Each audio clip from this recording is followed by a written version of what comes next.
it's really hard because Danny rides the wheels off anything. And I think he was thinking, come on, I need, what's going on? And I was able to sort of show him, look, this is something we need to get better with. And we had a long meeting after Q2, and I think we found the area to really dig into, which is brilliant.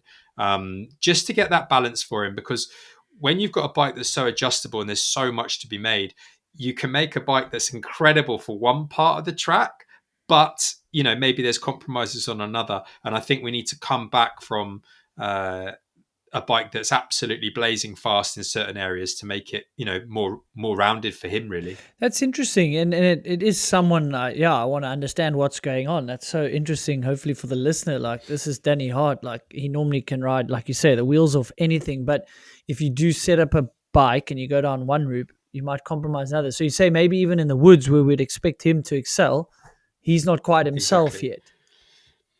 Yeah, and I really wanted to reassure him that I didn't want him to risk too much, because I knew that he still probably wouldn't get where he wanted to get, where we were that day.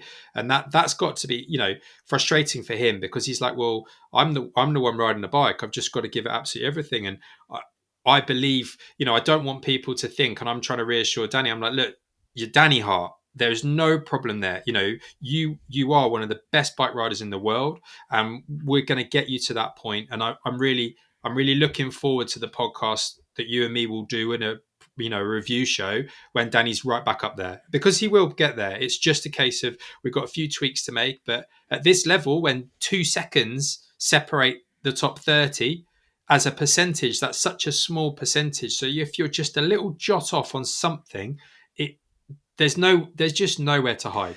And that's the long and the short of it, really. Yeah, that's super interesting. And there is just nowhere to hide. Like you say, if you're just a little bit off and then the conversation comes up like, okay, maybe there's a bike setup thing we can try or do. Now then you're focusing on that, and if you've not thinking about that and you're just thinking about the track, or Jackson's worried about what song he's going to mix at the after party, you're probably a little bit more casual. I know that's his style, but yeah, it's just ruthless at the top with the top 30. We're going to beat the dead horse.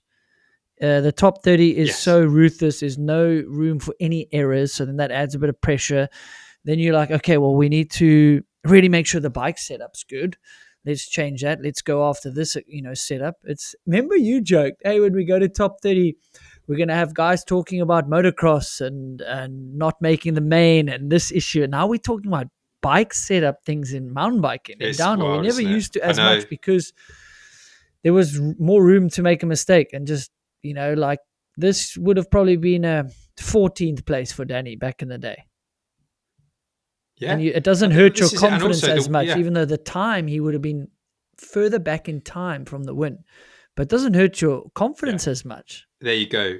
Exactly. And this is where you're also asking a rider to absolutely risk everything. And it's how fast can you ride something that is, for them, not that difficult. It's where you draw the line with the track.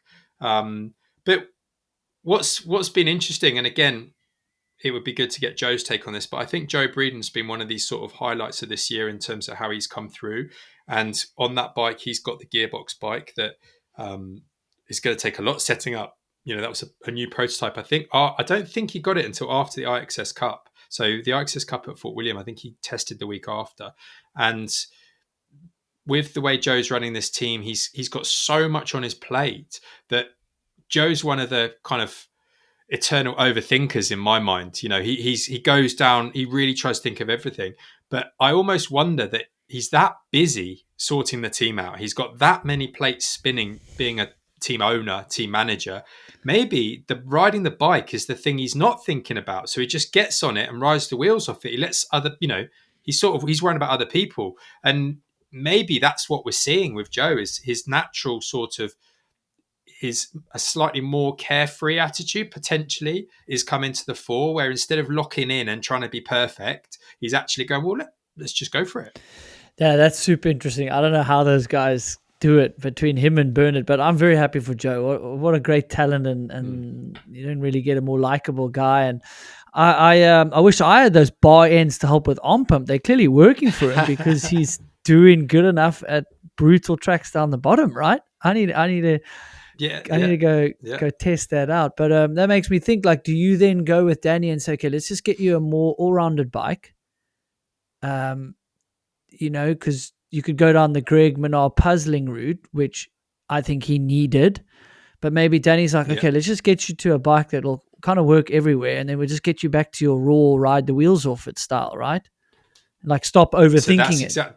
exactly that. So that's sort of where that's the bike that he took away with him to Schladming. So we've worked on that, and he's gone to Schladming now. He's got a 510 thing, and there's a good crew. I know there's loads of guys out there this Yeah, that'll be week good for him. for Yeah. their, it'll be good for him. Ride with them. He's actually just phoned. I don't know whether it came up on the podcast, but that was Danny just phoning back then. He's so keen to do everything he can, and sometimes it's a case of, well, you know what, don't worry about how many runs that are done today, just go and just enjoy it and ride with others, because I think they learn from each other by sort of kind of osmosis. They're messing around together. Oh, he's done that, has he? Oh, okay, maybe I'll try this. And that's where, like you saw with Andy Kolb and Charlie Hatton when they're on Athertons together, they lift each other up. And sometimes Danny, as you will know, would want to almost take himself away from that environment and be on the stopwatch and be super focused. And there's definitely a time for that. But maybe this week before Val de Sol, actually having a smile on your face, doing some laps with some other really high level World Cup races is going to do him the world of good. I mean, that takes us back to Ludenville coming into that, Jackson riding with Amory. I mean, just think Yeah, about that. And yeah, you do. I think everyone, people listening that are just riding and want to just improve a little bit, you just find that guy that's a little bit better than you and you ride behind him. Like, that's where probably most of my learnings were made, following Brendan down plenty or Danny down plenty on yeah, there were yeah, sections yeah. I excelled on. I could probably teach them a thing or two, and then vice versa in the steep. So yeah, happy rider's a Foss rider, and in this day and age, I guess everyone's trying to focus that little bit more. And if you look too far to other tents or other riders and what they do, it might not work for you.